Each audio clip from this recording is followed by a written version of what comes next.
โดยเขาจะมาต่อคอเนาะคอคนให้มุมอัลฟาเท่ากับ90องศาแทนตามสูตรเลยจะได้มุมคือมีมุม3มุมเนาะเราจะมาสังเกตตามมุมก็คือมีแบนที่1และแบนที่2มีวัตถุ A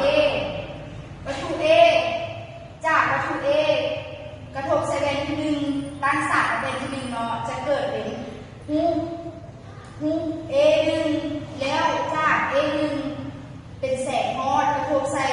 หลักแบนที่2จะได้ A3 จากกรณีที่2คือแบนที่2เนาะ